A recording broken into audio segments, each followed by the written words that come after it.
الحمد لله رب العالمين والصلاة والسلام على سيد المرسلين أما بعد فأعوذ بالله من الشيطان الرجيم بسم الله الرحمن الرحيم الصلاة والسلام عليك يا رسول الله وعلى آلك وأصحابك يا حبيب الله الصلاة والسلام عليك يا نبي الله وعلى آلك واصحابك یا نور اللہ۔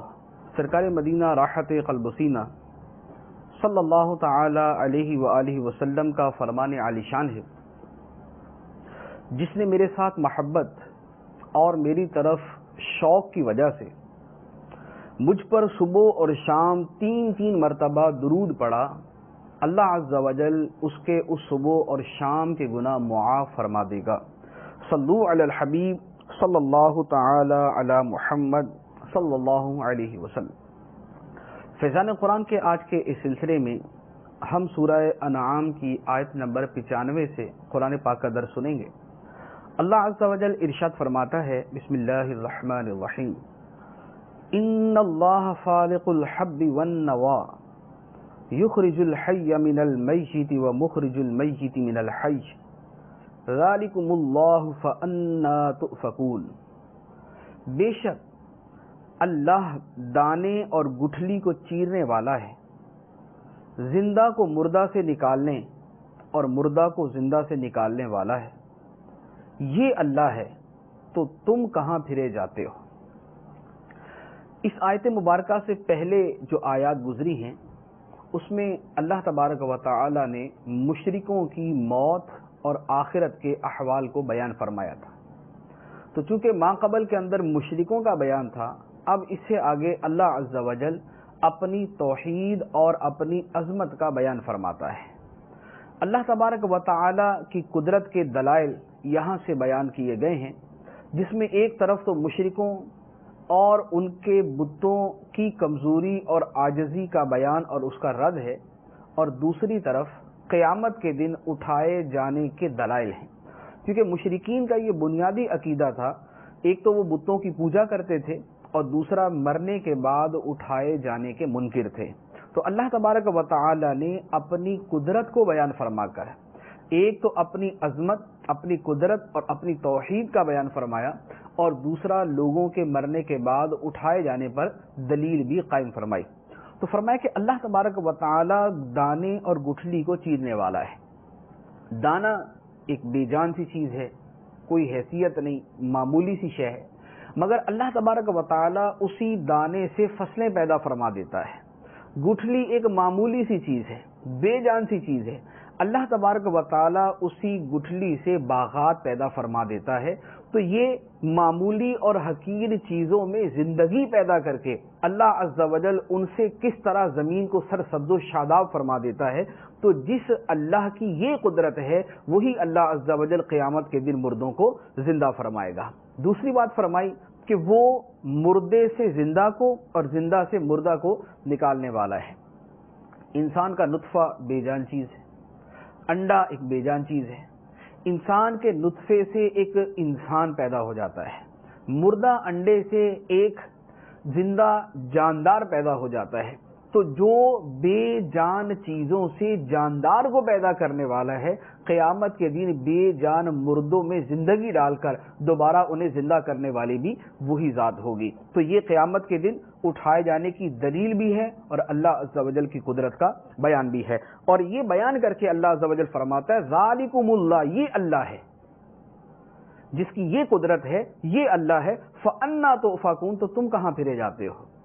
اللہ عز و جل کی قدرت اور اللہ عز و جل کی عظمت یہ ہے، تو اللہ تعالیٰ تو یہ ہے، اور جن بتوں کی طرف تم پھرے جاتے ہو وہ تو بے بس اور لاچار اور مجبور ہیں، تو یہ اللہ ہے، تم کہاں پھرے جاتے ہو۔ اس کے بعد فرمایا، فالق الاصباح وجعل اللیل سکنا والشمس والقمر حسبانا ذلک تقدیر العزیز العلیم۔ وہ تاریکی کو چاک کر کے صبح نکالنے والا ہے، اور اس نے رات کو آرام کا ذریعہ بنایا، اور اس نے چاند اور سورج کو اوقات کے حساب کا ذریعہ بنایا۔ یہ زبردست علم والے کا مقرر کیا ہوا اندازہ ہے۔ یہاں اللہ تبارک و تعالی نے اپنی قدرت کے مزید دلائل بیان فرمائے. ایک شان یہ بیان فرمائی کہ اللہ تعالی تاریکی کو چاک کر کے صبح نکالنے والا ہے. رات تاریک ہوتی ہے، اندھیرا ہوتا ہے، ہر طرف چھایا ہوتا ہے، اس میں ایک باریک روشنی کی لکیر یوں پیدا ہوتی ہے جیسے وہ رات کو چیر رہی ہے. تو رات کو چیر کر اللہ عز و جل وہ افق کی روشنی جو بلند ہوتی ہے اس کے ذریعے صبح پیدا فرماتا ہے. وَجَعَلَ اللَّيْلَ سَكَنًا، اور اللہ تبارک و تعالی نے رات کو سکون کا ذریعہ بنایا کہ رات میں لوگ آرام کرتے ہیں، سکون حاصل کرتے ہیں، استراحت کرتے ہیں اور راحت حاصل کرتے ہیں. وَالشَّمْسَ وَالْقَمَرَ حُسْبَانًا، اور سورج اور چاند کو حساب کا ذریعہ بنایا کہ سورج اور چاند کے ذریعے مختلف حسابات لگائے جاتے ہیں. جیسے سورج کے ذریعے ہمارا ایک شمسی سال ہے، چاند کے ذریعے ہمارا قمری سال ہے. تو سورج اور چاند کے ذریعے ہم اپنے ایام اور اپنے حساب کتاب معلوم کرتے ہیں. نمازوں کے اوقات سورج کے ذریعے پتہ چلتے ہیں، اور رمضان کا حساب اور زکوٰۃ کا حساب یہ ہم چاند کے ذریعے کرتے ہیں. اسی طرح حج کا معاملہ یہ چاند کے ذریعے ہم طے کرتے ہیں. چاند دیکھ کر اسی 9 ذو الحجہ کو حج کیا جاتا ہے. تو یہ سورج اور چاند کا حساب جو ہے یہ ہمارے دین اور دنیا کے معاملات کا حساب کرنے کے لیے اللہ عز و جل نے پیدا فرمایا. اس کے بعد فرمایا وَهُوَ الَّذِي جَعَلَ لَكُمُ النُّجُومَ لِتَهْتَدُوا بِهَا فِي ظُلُمَاتِ الْبَرِّ وَالْبَحْرِ قَدْ فَصَّلْنَا الْآيَاتِ لِقَوْمٍ يَعْلَمُونَ، اور وہی ہے جس نے تمہارے لیے ستارے بنائے تاکہ تم ان کے ذریعے خشکی اور سمندر کی تاریکیوں میں راستہ پاؤ. بے شک ہم نے علم والوں کے لیے تفصیل سے نشانیاں بیان کر دی. یہاں اللہ تعالیٰ نے اپنے اور انعام کا بیان بھی فرمایا اور قدرت کا بیان بھی فرمایا کہ اللہ تعالیٰ نے ستارے پیدا فرمائے، ستارے بنائے تاکہ تم ان کے ذریعے خشکی اور سمندر کی تاریکیوں میں راستہ تلاش کرو. تو ایک زمانہ وہ تھا کہ جب انہی کے سہارے راستہ طے کیا جاتا تھا سمندر میں اور خشکی میں، اور آج کے ترقی یافتہ دور میں کہ جب آلات اور اسباب اور سائنسی ایجادات ہو چکی ہیں، اس کے باوجود ستاروں کے ذریعے رہنمائی حاصل کرنے کا طریقہ آج بھی موجود ہے، اور جدید سائنس کے اندر بھی اس طریقے کو استعمال کیا جاتا ہے. تو اللہ تبارک و تعالی نے ستارے پیدا فرمائے تاکہ تم ان کے ذریعے خشکی اور سمندر کی تاریکیوں میں ہدایت پاؤ، راستہ تلاش کرو. اس کے بعد فرمایا وَهُوَ الَّذِي أَنشَأَكُم مِّن نَّفْسٍ وَاحِدَةٍ فَمُسْتَقَرٌّ وَمُسْتَوْدَعٌ قَدْ فَصَّلْنَا الْآيَاتِ لِقَوْمٍ يَفْقَهُونَ، اور وہی ہے جس نے تمہیں ایک جان سے پیدا کیا، پھر کہیں ٹھکانہ ہے اور کہیں امانت رکھے جانے کی جگہ ہے، اور بے شک ہم نے سمجھنے والوں کے لیے نشانیاں تفصیل سے بیان کر دی. ایک جان سے پیدا کیا یعنی آدم علیہ السلام سے پیدا کیا، پھر ایک ٹھکانہ ہے اور ایک امانت رکھی جانے کی جگہ ہے. فَمُسْتَقَرٌّ وَمُسْتَوْدَعٌ، ایک ٹھکانہ اور ایک امانت رکھے جانے کی جگہ. اس سے کیا مراد ہے؟ مفسرین کرام نے فرمایا کہ ٹھکانے سے مراد یا تو ماں کے رحم میں رکھا جانا اور یا زمین کے اوپر جو انسان رہتے ہیں تو زمین ان کا ٹھکانہ ہے، اور امانت رکھے جانے کی جگہ سے مراد باپ کی پیٹھ اور پشت کے اندر جب انسان ایک خاص حالت میں ہوتا ہے وہ مراد ہے، اور یا مرنے کے بعد زمین کے اندر جب انسان کو رکھ دیا جاتا ہے تو یہ امانت رکھے جانے کی جگہ ہے. اس کے بعد اللہ تعالی نے مزید اپنی قدرت کا بیان فرمایا. ارشاد فرمایا وَهُوَ الَّذِي أَنزَلَ مِنَ السَّمَاءِ مَاءً فَأَخْرَجْنَا بِهِ نَبَاتَ كُلِّ شَيْءٍ فَأَخْرَجْنَا مِنْهُ خَضِرًا نُخْرِجُ مِنْهُ حَبًّا مُتَرَاكِبًا وَمِنَ النَّخْلِ مِنْ طَلْعِهَا قِنْوَانٌ دَانِيَةٌ وَجَنَّاتٍ مِنْ أَعْنَابٍ وَالزَّيْتُونَ وَالرُّمَّانَ مُشْتَبِهًا وَغَيْرَ مُتَشَابِهٍ انظُرُوا إِلَى ثَمَرِهِ إِذَا أَثْمَرَ وَيَنْعِهِ إِنَّ فِي ذَلِكُمْ لَآيَاتٍ لِقَوْمٍ يُؤْمِنُونَ، اور وہی ہے جس نے آسمان سے پانی اتارا، پھر ہم نے اس کے ذریعے ہر اگنے والی چیز نکالی، تو ہم نے اس سے سرسبز کھیتی نکالی جس میں سے ہم ایک دوسرے پر چڑھے ہوئے دانے نکالتے ہیں، اور کھجور کے ابتدائی کچے شگوفوں سے کھجور کے خوشے نکلتے ہیں جو پھلوں کی کثرت سے لٹکے ہوئے ہوتے ہیں، اور انگور کے باغ اور زیتون اور انار نکالتے ہیں جو کسی وصف میں ایک دوسرے سے ملتے ہوتے ہیں اور کسی وصف میں جدا ہوتے ہیں۔ تم درخت کے پھل اور اس کے پکنے کی طرف دیکھو جب وہ پھل دے، بے شک اس میں ایمان والوں کے لیے نشانیاں ہیں۔ یہ اللہ تبارک و تعالیٰ کی قدرت کا بیان اور اس قدرت کے عجائبات کا بیان ہے، جس کا خلاصہ کلام یہ بنتا ہے کہ دیکھو پانی ایک ہے، اور جس زمین سے یہ سارا کچھ اگ رہا ہے وہ زمین بھی ایک ہے۔ اسی ایک پانی اور اسی ایک زمین سے اور اسی ایک سورج کی روشنی سے اور اسی ایک طرح کی ہوا سے اللہ تبارک و تعالیٰ کتنی قسم کی اشیاء کو پیدا فرماتا ہے۔ پانی ایک ہے، زمین ایک ہے، ہوا ایک ہے، سورج ایک ہے، روشنی ایک ہے، لیکن اللہ تبارک و تعالیٰ انہی سب ایک چیزوں سے ہزاروں قسم کی چیزوں کو پیدا فرما دیتا ہے۔ تو یہ اللہ تبارک و تعالیٰ کی خالقیت اور اس کی قدرت ہے، تو جس کی اتنی عظیم قدرت ہے کہ تمام روئے زمین کے اوپر لاکھوں قسم کی اجناس اور اربوں خربوں ٹنوں کے حساب سے جو ذات پیدا کر دیتی ہے، وہی ذات عبادت کے لائق بھی ہے اور وہی ذات اس پر قادر بھی ہے کہ لوگوں کو مرنے کے بعد اٹھائے۔ پھر فرمایا وَجَعَلُوا لِلَّهِ شُرَكَاءَ الْجِنِّ وَخَلَقَهُمْ وَخَرَقُوا لَهُ بَنِينَ وَبَنَاتٍ بِغَيْرِ عِلْمٍ سُبْحَانَهُ وَتَعَالَى عَمَّا يَصِفُونَ، اور لوگوں نے جنوں کو اللہ کا شریک بنا لیا، حالانکہ اللہ نے تو ان جنوں کو پیدا کیا ہے، اور لوگوں نے اللہ کے لیے جہالت سے بیٹے اور بیٹیاں گھڑ لی، حالانکہ اللہ ان کی بیان کی ہوئی چیزوں سے پاک اور بلند ہے۔ ما قبل میں توحید اور قدرت الہی کے بیان کے بعد اللہ تبارک و تعالیٰ فرماتا ہے کہ اللہ کی قدرت اور عظمت اتنی بڑی ہے، لیکن مشرکین کا حال یہ ہے کہ انہوں نے جنوں کو اللہ کا شریک بنا لیا، جنوں کو اللہ کا شریک بنا لیا، حالانکہ ان جنوں کی حیثیت ہی کیا ہے؟ اللہ تعالیٰ کی عظمت اور اللہ کی قدرت کے سامنے ان جنوں کی حیثیت کیا ہے؟ ان کی تو یہ اوقات ہے کہ خود اللہ تبارک و تعالیٰ نے انہیں پیدا کیا، تو یہ تو خدا کی مخلوق ہیں، خدا نے انہیں عدم سے وجود بخشا تو یہ وجود میں آ گئے، اور اگر اللہ تبارک و تعالیٰ ان کو پیدا نہ فرماتا تو ان کا وجود تک نہ ہوتا۔ تو جو اللہ کے وجود میں لانے سے وجود میں آئے، جو اللہ کے پیدا کرنے سے پیدا ہوئے، انہی جنوں کو مشرکوں نے خدا کا شریک بنا دیا۔ اور اس کے ساتھ دوسری حرکت جو ان مشرکوں نے کی وہ اللہ تبارک و تعالیٰ کے لیے بیٹے اور بیٹیاں مقرر کی۔ کچھ چیزوں کو اللہ تعالیٰ کے بیٹے قرار دے دیا، کچھ چیزوں کو اللہ کی بیٹیاں قرار دے دیا، جیسے مشرکین عرب فرشتوں کو اللہ تعالیٰ کی بیٹیاں کہتے تھے۔ تو اللہ تبارک و تعالیٰ نے فرمایا کہ یہ سب جہالت کی وجہ سے انہوں نے کیا۔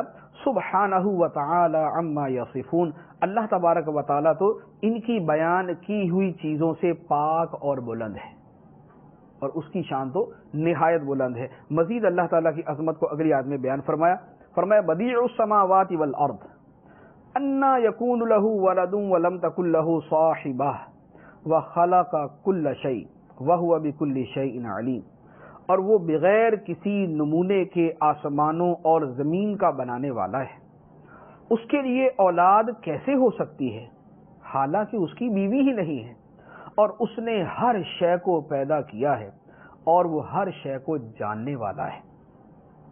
اس آیت مبارکہ میں تین چیزیں بیان فرمائیں۔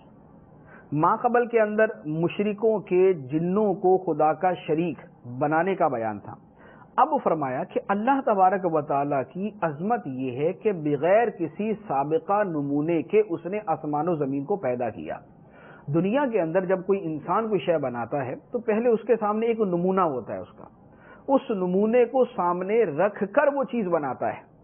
اللہ تبارک و تعالیٰ نے یہ ساری کائنات پیدا فرمائی تو اس سے پہلے اس کا کوئی نمونہ موجود نہیں تھا، بلکہ یہ خالصتاً اللہ تبارک و تعالیٰ کی قدرت کا اظہار اور اللہ تبارک و تعالیٰ کی شان کا اظہار تھا کہ بغیر کسی نمونے کے اللہ عز و جل نے اس قدر حسین و جمیل آسمان اور زمین پیدا کر دی۔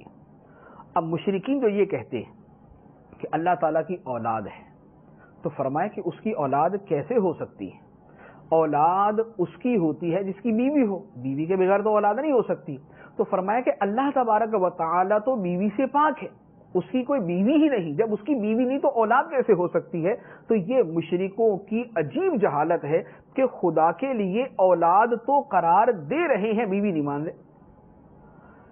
تو بیوی نہ ماننے کے باوجود یہ کہنا کہ خدا کی اولاد ہے، تو یہ پرلے درجے کی جہالت ہے۔ اللہ تبارک و تعالی نے ان کی اسی جہالت کا ایک اور رد فرمایا کہ ہر شے کو تو اللہ نے پیدا کیا، ہر شے کو تو اللہ نے پیدا کیا، تو ساری کائنات اور ساری کائنات کی ہر شے اللہ تعالیٰ کی مخلوق، اور جو مخلوق ہوتی ہے وہ خالق کی اولاد کیسے ہو سکتی ہے؟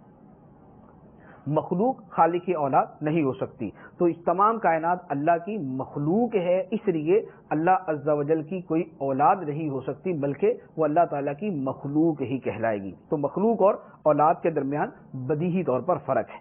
اب اللہ تبارک و تعالیٰ ان دلائل کے بعد ارشاد فرماتا ہے ذالکم اللہ ربکم لا الہ الا هو خالق کل شیء فاعبدوہ وہو علی کل شیء وکیل۔ یہ اللہ تمہارا رب ہے، یہ اللہ تمہارا رب ہے، اس کے سوا کوئی عبادت کے لائق نہیں، ہر شے کو پیدا فرمانے والا ہے، تو تم اس کی عبادت کرو اور وہ ہر چیز پر نگہبان ہے۔ مزید فرمایا لا تدرکہ الابصار وہو یدرک الابصار وہو اللطیف الخبیر۔ آنکھیں اس کا احاطہ نہیں کر سکتی اور وہ تمام آنکھوں کا احاطہ کیے ہوئے ہے، اور وہی ہر باریک چیز کو دیکھنے والا بڑا خبردار ہے۔ آیت مبارکہ کا ترجمہ ایک مرتبہ پھر سماعت فرمائے آنکھیں اس کا احاطہ نہیں کر سکتی اور وہ تمام آنکھوں کا احاطہ کیے ہوئے ہے، اور وہی ہر باریک چیز کو دیکھنے والا بڑا خبردار ہے۔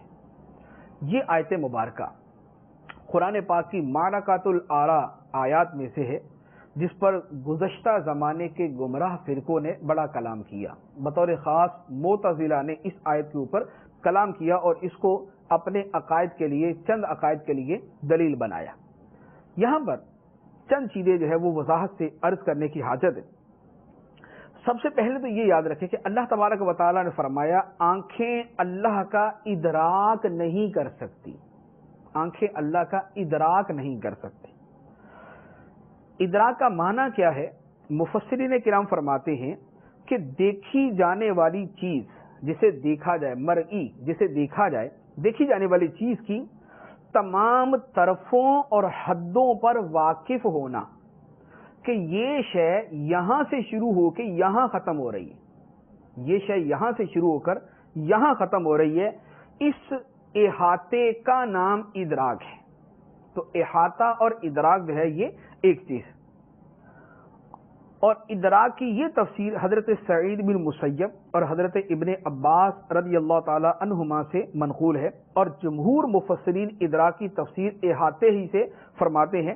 تو احاطہ اس چیز کا ہو سکتا ہے جس کی حدیں ہوں اور جہتیں ہوں، جس کی کوئی حد بندی ہو کہ یہاں سے شروع ہوئی یہاں سے ختم ہوئی، اس کی دائیں حد یہاں سے ہے، بائیں حد یہاں سے ہے، اوپر کی حد یہاں سے ہے، نیچے کی حد یہاں سے ہے۔ تو یوں کسی کا ادراک کرنا یہ ادراک اور احاطہ کہلاتا ہے۔ اللہ تبارک و تعالی ارشاد فرماتا ہے آنکھیں اللہ کا ادراک نہیں کر سکتی، آنکھیں اللہ کا احاطہ نہیں کر سکتی، کیونکہ اللہ تعالی حد اور جہت سے پاک ہے، کہ یہاں سے یہاں، یہاں سے یہاں، یہ جو حد بندیاں ہیں اللہ تبارک و تعالی اس سے پاک ہے۔ تو آنکھیں اللہ کا احاطہ نہیں کر سکتی۔ تو احاطہ اور چیز ہے اور رویت اور دیکھنا اور چیز ہے۔ دیکھنے کے اندر یہ ضرور نہیں ہے کہ اس کا احاطہ کیا جائے اور اس کا ادراک کیا جائے۔ تو جس چیز کی نفی کی گئی ہے وہ احاطہ کرنے کی نفی کی گئی ہے، کیونکہ اللہ تعالیٰ حد اور جہت سے پاک ہے۔ بقیہ یہ کہ اللہ تبارک و تعالیٰ کا دیدار ہو سکتا ہے یا نہیں، تو یہ قرآن اور حدیث سے ثابت ہے کہ قیامت کے دن مومنوں کو اللہ تبارک و تعالیٰ کا دیدار نصیب ہوگا۔ اور مفسرین، محدثین، شارحین نے تو یہ بھی بیان فرمایا کہ معراج کی رات سرکار دو عالم صلی اللہ تعالیٰ علیہ وآلہ وسلم نے اللہ تبارک و تعالیٰ کا اپنے سر کی آنکھوں سے دیدار کیا. تو دیدار کیا، احاطہ نہیں، ادراک نہیں. احاطہ اور ادراک اور چیز اور دیدار اور چیز. اللہ تبارک و تعالیٰ کا دیدار قیامت کے دن ایمان والوں کو نصیب ہوگا. اس پر قرآن اور حدیث کے چند دلائل عرض کرتا ہوں. اللہ تبارک و تعالیٰ ارشاد فرماتا ہے سورہ قیامہ آیت نمبر 22 اور 23 میں، فرمایا وجوہ یومئذ ناظرہ الی ربہا ناظرہ. کچھ چہرے اس دن تر و تازہ ہوں گے، اپنے رب کو دیکھتے ہوں گے. اپنے رب کو دیکھتے ہوں گے. تو صراحتاً بیان فرما دیا کہ قیامت کے دن کچھ چہرے تر و تازہ ہوں گے جو مومنوں کے ہوں گے یقیناً، اور وہ اپنے رب کو دیکھتے ہوں گے، اپنے رب کا دیدار کرتے ہوں گے. حدیث مبارک مسلم شریف کی حدیث مبارک، جنتیوں کے جنت میں داخل ہونے کے بعد اللہ تبارک و تعالیٰ ان سے فرمائے گا کیا تم چاہتے ہو کہ تم پر اور زیادہ عنایت کروں؟ وہ عرض کریں گے یا رب، کیا تو نے ہمارے چہرے سفید نہیں کر دیا؟ کیا تو نے ہمیں جنت میں داخل نہیں فرما دیا؟ کیا تو نے ہمیں دوزخ سے نجات نہیں دے دی؟ مراد یہ کہ اے اللہ تو ہم پر مزید عنایت کیا فرمائے گا؟ تو نے ہمارے چہروں کو روشن کیا، تو نے ہمیں جہنم سے نجات عطا فرمائی، تو نے ہمیں جنت میں داخلہ عطا فرمایا. تیرے احسانات اس قدر ہمارے اوپر ہیں، اب مزید ہم پر کیا احسان ہوگا؟ تو حدیث مبارک میں ہے سرکار دو عالم صلی اللہ تعالی علیہ وآلہ وسلم ارشاد فرماتے ہیں کہ پھر پردہ اٹھایا جائے گا تو اللہ کا دیدار انہیں ہر نعمت سے زیادہ پیارا ہوگا.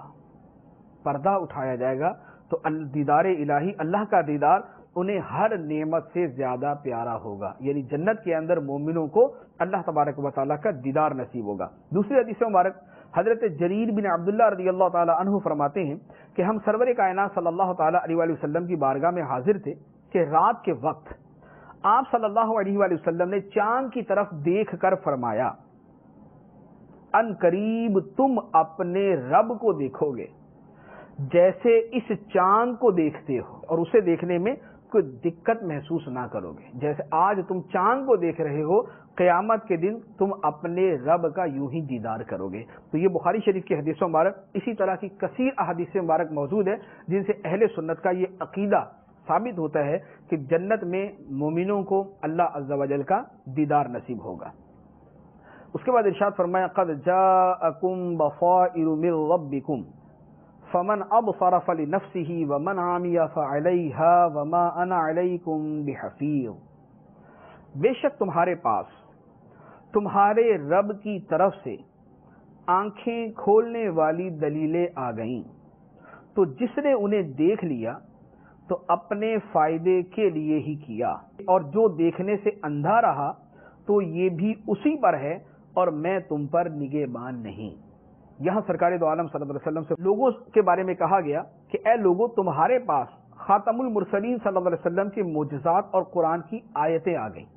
اب جس نے دین اسلام قبول کر لیا اس نے اپنے فائدے کو قبول کیا، اور جس نے اسلام قبول کرنے سے انکار کیا تو اس کا وبال بھی اسی کے اوپر ہے. اے محبوب، تم ان سے فرما دو کہ میں تم پر کوئی نگہبان نہیں، کہ میں تمہیں جبرن طوعن کرہن ہر طرح بہرحال اسلام قبول کروا کے چھوڑوں، یہ میری کوئی ذمہ داری نہیں. پھر فرمایا وَكَذَلِكَ نُصَرِّفُ الْآيَاتِ وَلِيَقُولُوا دَرَسْتَ وَلِنُبَيِّنَهُ لِقَوْمٍ يَعْلَمُونَ. اور ہم اسی طرح بار بار آیتیں بیان کرتے ہیں، اور اس لیے تاکہ کافر بول اٹھیں کہ تم نے پڑھ لیا ہے، اور اس لیے تاکہ ہم اسے علم والوں کے لیے واضح کر دیں. آیت کا مفہوم یہ ہے کہ ہم بار بار آیتیں بیان کرتے ہیں تاکہ لوگ عبرت حاصل کریں، نیز ان لوگوں پر اللہ کی حجت قائم ہو. لیکن کافروں کی حالت یہ ہے کہ وہ اس سے عبرت تو حاصل نہیں کرتے، بلکہ ان آیات کے نازل ہونے کا نتیجہ کافروں کے حق میں یہ نکلتا ہے کہ وہ بول اٹھتے ہیں کہ اے محمد صلی اللہ علیہ وسلم، تم نے گزشتہ کتابوں کو پڑھ لیا ہے اور وہیں سے پڑھ کر ہمیں سنا رہے ہو. تو گویا بجائے ماننے کے الٹا الزام تراشی شروع کر دی کہ تم نے پرانی کتابیں پڑھی ہوئی ہیں اور وہاں سے پڑھ پڑھ کے ہمیں سناتے رہتے ہو. تو یہ تمہارے اوپر کوئی وحی نازل نہیں ہوتی، بلکہ تمہارا مطالعہ ہے جو ہمارے سامنے بیان کرتے ہو. تو فرمایا کہ کفار کے حق میں آیات کے نزول کا انجام یہ ہوتا ہے. سرکار دو عالم صلی اللہ علیہ وسلم کو فرمایا گیا اتبع ما اوحی الیک من ربک لا الہ الا هو واعرض عن المشرکین. تم اس وحی کی پیروی کرو جو تمہاری طرف تمہارے رب کی طرف سے بھیجی گئی ہے، اس کے سوا کوئی معبود نہیں، اور مشرکوں سے منہ پھیر لو۔ وَلَوْ شَاءَ اللَّهُ مَا أَشْرَكُوا وَمَا جَعَلْنَاكَ عَلَيْهِمْ حَفِيظًا وَمَا أَنْتَ عَلَيْهِمْ بِوَكِيلٍ، اور اگر اللہ چاہتا تو وہ شرک نہ کرتے، اور ہم نے تمہیں ان پر نگہبان نہیں بنایا، اور نہ آپ ان پر نگران ہیں۔ وَلَا تَسُبُّوا الَّذِينَ يَدْعُونَ مِن دُونِ اللَّهِ فَيَسُبُّوا اللَّهَ عَدْوًا بِغَيْرِ عِلْمٍ كَذَلِكَ زَيَّنَّا لِكُلِّ أُمَّةٍ عَمَلَهُمْ ثُمَّ إِلَى رَبِّهِمْ مَرْجِعُهُمْ فَيُنَبِّئُهُم بِمَا كَانُوا يَعْمَلُونَ، اور انہیں برا بلا نہ کہو جنہیں وہ اللہ کے سوا پوجتے ہیں کہ وہ جہالت کی وجہ سے اللہ کی شان میں بے ادبی کریں گے۔ یوں ہی ہم نے ہر امت کی نگاہ میں اس کے عمل کو آراستہ کر دیا، پھر انہیں اپنے رب کی طرف پھرنا ہے تو وہ انہیں بتا دے گا جو وہ کرتے تھے۔ آیت کا خلاصہ اور اس کا شان نزول یہ ہے کہ مسلمان کافروں، مشرکوں، بت پرستوں کو نصیحت کرتے اور بتوں کی برائی بیان کرتے کہ جیسے بت بے بس ہیں، عاجز ہیں، لاچار ہیں، تم بناتے ہو، مکھی نہیں اڑا سکتے، کچھ بھی نہیں کر سکتے۔ تو مسلمان جب کافروں کو اس طرح کی باتیں کرتے تو اب کافر اپنے بتوں کی یہ توہین سن کر بجائے حق تسلیم کرنے کے معاذ اللہ عز و جل کو برا بلا کہنا شروع کر دیتے اور اللہ تعالیٰ کی شان میں بے ادبیاں اور گستاخیاں کرتے۔ تو اس پر مسلمانوں سے فرمایا گیا کہ جن کی اللہ کے سوا یہ عبادت کرتے ہیں انہیں اے مسلمانوں تم برا بلا نہ کہو کہ کہیں ایسا نہ ہو کہ بدلے کے اندر وہ اپنے جھوٹے معبودوں کے بدلے میں تمہارے سچے خدا کو برا بلا کہنا شروع کر دیں۔ تو گویا جس صورت سے فتنہ پیدا ہوتا ہو اس صورت سے بچنے کا حکم فرمایا گیا۔ مفسرین کرام فرماتے ہیں کہ یہ آیت مبارکہ نازل جب ہوئی اور یہ حکم تھا تو یہ اس وقت تک تھا جب مسلمانوں کو طاقت اور غلبہ حاصل نہیں ہوا تھا۔ جب مسلمانوں کو طاقت اور غلبہ حاصل ہو گیا تو پھر بہرحال انہیں تبلیغ کرنے، انہیں بتوں کی برائیاں کھل کر بیان کرنے کی اجازت دے دی گئی۔ البتہ حکمت عملی کو پیش نظر رکھنا اور صورتحال کو سامنے رکھ کر اس کے مطابق تبلیغ کرنا یہ قرآن کا حکم ہے، اور یہ ابھی بھی موجود ہے۔ ادعو الی سبیل ربک بالحکمۃ والموعظۃ الحسنہ وجادلہم باللتی ہی احسن، کہ اپنے رب کی راہ کی طرف بلاؤ حکمت کے ساتھ اور اچھی نصیحت کے ساتھ، اور ان سے اس انداز میں بحث کرو جو سب سے بہترین طریقہ ہو، اس طریقے سے ان سے بحث کرو جو سب سے بہترین طریقہ ہو۔ اس آیت مبارکہ سے کچھ نکات مفتی احمد یار خان نعیمی رحمۃ اللہ علیہ نے بیان فرمائے ہیں۔ فرماتے ہیں کہ اس آیت سے چند مسئلے معلوم ہوئے ہیں۔ ایک یہ کہ اگر غیر ضروری عبادت ایسے فساد کا ذریعہ بن جائے جو ہم سے مٹ نہ سکے تو اس غیر ضروری عبادت کو چھوڑ دیا جائے۔ دوسرا یہ کہ واعظ و عالم اس طریقے سے وعظ نہ کرے جس سے لوگوں میں ضد پیدا ہو جائے اور فساد اور مار پیٹ تک نوبت پہنچے۔ تیسرے یہ کہ اگر کسی کے متعلق یہ قوی اندیشہ ہو کہ اسے نصیحت کرنا اور زیادہ خرابی کا باعث ہوگا تو اسے نصیحت نہ کرے۔ اور چوتھی بات یہ کہ یہ پتہ چلا کہ کبھی ضد کی وجہ سے انسان اپنا دین بھی کھو بیٹھتا ہے، کیونکہ کفار مکہ اللہ کو مانتے تھے لیکن سرکار دو عالم صلی اللہ علیہ وسلم کی ضد میں اللہ تعالیٰ کی شان میں بے ادبی کرتے تھے۔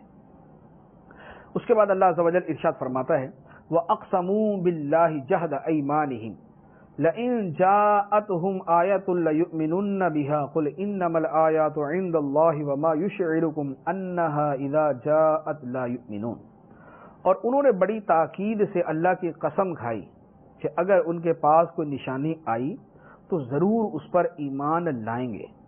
تم فرما دو کہ نشانیاں تو اللہ کے پاس ہیں، اور تمہیں کیا خبر کہ جب وہ نشانیاں آئیں گی تو بھی یہ ایمان نہیں لائیں گے۔ یہ وہی بات جو پہلے بھی بیان فرما دی گئی کہ کفار جو ہے وہ قسمیں کھا کے کہتے تھے کہ اگر ہمارے پاس کوئی نشانی آئی تو ضرور ہم ایمان لے آئیں گے، لیکن جب نشانی آتی، جب کوئی نشانی ظاہر کی جاتی، جب وہ کوئی معجزہ دیکھتے تو اس کے بارے میں یہ کہہ دیتے کہ یہ تو جادو ہے، جیسے انہوں نے بہت سارے معجزات کے بارے میں کہا۔ تو سرکار دو عالم صلی اللہ علیہ وآلہ وسلم سے فرمایا گیا کہ آپ ان سے فرما دیں کہ نشانیاں تو اللہ کے پاس، نشانیاں اللہ کے پاس ہیں، اور حقیقت حال یہ ہے کہ اگر وہ نشانیاں ان کے پاس آ بھی جائیں تو یہ ایمان قبول نہیں کریں گے۔ پھر فرمایا وَنُقَلِّبُ أَفْئِدَتَهُمْ وَأَبْصَارَهُمْ كَمَا لَمْ يُؤْمِنُوا بِهِ أَوَّلَ مَرَّةٍ وَنَذَرُهُمْ فِي طُغْيَانِهِمْ يَعْمَهُونَ، اور ہم ان کے دلوں اور ان کی آنکھوں کو پھیر دیں گے جیسا کہ یہ پہلی بار اس پر ایمان نہ لائے تھے، اور انہیں ان کی سرکشی میں بھٹکتے ہوئے چھوڑ دیں گے۔ جیسے یہ پہلے ایمان نہیں لائے، اب بھی ان کے ساتھ یہی ہوگا کہ ان کے دل اور ان کی آنکھیں پھیر دی جائیں گی اور اب بھی یہ ایمان نہیں لائیں گے۔ اس کے بعد فرمایا وَلَوْ أَنَّنَا نَزَّلْنَا إِلَيْهِمُ الْمَلَائِكَةَ وَكَلَّمَهُمُ الْمَوْتَى وَحَشَرْنَا عَلَيْهِمْ كُلَّ شَيْءٍ قُبُلًا مَا كَانُوا لِيُؤْمِنُوا إِلَّا أَن يَشَاءَ اللَّهُ وَلَكِنَّ أَكْثَرَهُمْ يَجْهَلُونَ، اور اگر ہم ان کی طرف فرشتے اتار دیتے اور مردے ان سے باتیں کرتے اور ہم ہر چیز ان کے سامنے جمع کر دیتے، جب بھی وہ ایمان لانے والے نہ تھے، مگر یہ کہ خدا چاہتا، لیکن ان میں اکثر لوگ جاہل ہیں۔ یہ اسی ما قبل کے اندر بیان کی ہوئی صورت کی تفصیل بیان کر دی کہ ان کے مطالبات کیا تھے۔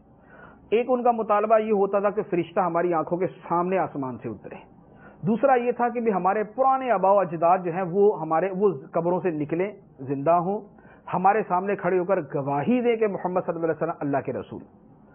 اور تیسرا اسی طرح کا مطالبہ کہ صفا مروہ جو ہے یہ سونے کے بن جائیں، اور مکہ مکرمہ میں جو ہے وہ سبزہ اگے، پھل پھول ہوں یہاں پر، کھیتیاں باغات لگ جائیں یہاں پر، تو اس طرح کا جو ہے وہ ہمارے سامنے کچھ چیزیں آئیں تو ہم تسلیم کریں گے۔ تو اللہ تبارک و تعالیٰ نے فرمایا کہ اگر ہم فرشتے اتار دیتے، مردے ان سے باتیں کرتے اور ہر چیز ان کے سامنے جمع کر کے رکھ دیتے، جب بھی یہ ایمان لانے والے نہ تھے، پھر بھی یہ اس کو جادو کہہ کر یا کسی اور طرح کی الزام تراشی کر کے ماننے سے انکار کر دیتے، تو فرمایا کہ یہ ایمان تبھی لاتے جب اللہ چاہتا، یعنی مشیت الہی اور ارادہ الہی متعلق ہو جاتا تو پھر یہ ایمان لاتے۔ کہ ارادہ الہی متعلق ہو گیا تو اب اللہ کے ارادے کے بعد وہ شے تو وجود میں آ ہی جاتی ہے، لیکن اللہ تعالیٰ نے انہیں ان کے اختیار پر چھوڑا ہے، اللہ تعالیٰ نے انہیں ان کی مرضی پر چھوڑا ہے کہ اپنے اختیار سے ایمان قبول کریں اور اپنے اختیار سے کفر اختیار کریں۔ اس کے بعد ارشاد فرمایا وَكَذَلِكَ جَعَلْنَا لِكُلِّ نَبِيٍّ عَدُوًّا شَيَاطِينَ الْإِنسِ وَالْجِنِّ يُوحِي بَعْضُهُمْ إِلَى بَعْضٍ زُخْرُفَ الْقَوْلِ غُرُورًا وَلَوْ شَاءَ رَبُّكَ مَا فَعَلُوهُ فَذَرْهُمْ وَمَا يَفْتَرُونَ، اور اسی طرح ہم نے انسانوں اور جنوں میں سے جو شیطان تھے انہیں ہر نبی کا دشمن بنایا تھا، ان میں ایک دوسرے کو دھوکہ دینے کے لیے بناوٹی باتوں کے وسوسے ڈالتا ہے، اور اگر تمہارا رب چاہتا تو وہ ایسا نہ کرتے، تو تم انہیں اور ان کی بناوٹی باتوں کو چھوڑ دو۔ نبی کریم صلی اللہ علیہ وآلہ وسلم کفار مکہ کی مخالفت اور ایذا رسانیوں سے چونکہ بڑے رنجیدہ ہوتے تھے، تکالیف کے مختلف انداز سے مختلف طرح سے ایذا پہنچاتے، سرکار دو عالم صلی اللہ علیہ وآلہ وسلم کی تسکین قلب اور تسلی خاطر کے لیے ارشاد فرمایا گیا کہ اے محبوب صلی اللہ علیہ وسلم، جیسے یہ لوگ آپ کو تنگ کرتے ہیں، یہ شیطان ہیں جو آپ کو تنگ کرنے والے ہیں، ہر نبی کے لیے انسانوں اور جنوں میں ایسے شیطان موجود تھے جو اس نبی کو تنگ کیا کرتے تھے، تو جیسے پچھلے نبیوں کو ایذا پہنچائی گئی اور انہیں تنگ کیا گیا، اسی طرح آپ کو تنگ کیا جا رہا ہے۔ تو اب اس سب کا خلاصہ یہ ہے کہ آپ صبر کو اپنا وتیرہ بنائیں اور حلم و بردباری اختیار فرمائیں۔ اور مزید فرمایا کہ یہ شیاطین جو ہیں یہ ایک دوسرے کو دھوکہ دینے کے لیے ملمہ کاری کی باتیں بتاتے ہیں، یعنی لگی بڑی جو ہے وہ اپنی طرف سے بات کو بنا سوار کر دوسروں کو پیش کرتے ہیں، اور مقصد ایک دوسرے کو دھوکہ دینا، گمراہ کرنا، گمراہ رکھنا اور گمراہی سے نہ نکلنے دینا ہے۔ تو اللہ عز و جل نے مزید فرمایا وَلِتَصْغَى إِلَيْهِ أَفْئِدَةُ الَّذِينَ لَا يُؤْمِنُونَ بِالْآخِرَةِ وَلِيَرْضَوْهُ وَلِيَقْتَرِفُوا مَا هُمْ مُقْتَرِفُونَ، اور تاکہ آخرت پر ایمان نہ لانے والوں کے دل ان بناوٹی باتوں کی طرف مائل ہو جائیں اور تاکہ وہ ان باتوں کو پسند کر لیں اور وہ اسی گناہ کا ارتکاب کریں جس کے یہ خود مرتکب ہیں۔ یہ ان شیطانوں کے ایک دوسرے کو وسوسے ڈالنے کی صورت بیان کی کہ وہ جو ایک دوسرے کو وسوسے ڈالتے ہیں اس کا مقصد کیا ہے؟ تاکہ جو لوگ آخرت پر ایمان نہیں رکھتے ان کے دل اپنی طرف مائل کریں، یعنی شیطان ان دوسرے لوگوں کے دلوں کو اپنی طرف مائل کرے اور وہ دوسرے لوگ ان شیطانوں کی بات کو پسند کریں اور وہ دوسرے لوگ انہی کفر و شرک اور برائیوں کا ارتکاب کریں جس کا ارتکاب یہ لوگ کر رہے ہیں۔ آیت مبارکہ گزشتہ آیت میں فرمایا گیا تھا شیاطین الانس والجن، انسانوں اور جنوں کے شیاطین، تو اس سے پتہ چلا کہ جنوں میں بھی شیاطین ہیں اور انسانوں میں بھی شیاطین ہیں۔ چنانچہ اس کی تفسیر میں علماء کے دو قول ہیں۔ ایک تو فرمایا کہ جنوں میں بھی شیطان ہوتے ہیں اور انسانوں میں بھی، کیونکہ شیطان ہر سرکش و نافرمان کو کہتے ہیں، چاہے اس کا تعلق انسانوں سے ہو چاہے اس کا تعلق جنوں سے ہو۔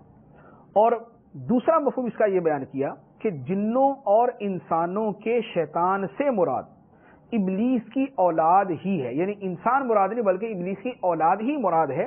ابلیس نے اپنی اولاد کو دو حصوں میں تقسیم کیا ہوا ہے، اس کی اولاد کا ایک حصہ جنوں کو وسوسے ڈالتا ہے اور اس کی اولاد کا ایک حصہ انسانوں کو وسوسے ڈالتا ہے۔ تو جو جنوں کو وسوسہ ڈالے وہ شیاطین الجن اور جو انسانوں کو وسوسہ ڈالے وہ شیاطین الانس۔ اس کے بعد ارشاد فرمایا تو کیا میں اللہ کے سوا کسی اور کو حاکم بنا لوں، حالانکہ وہی ہے جس نے تمہاری طرف مفصل کتاب اتاری۔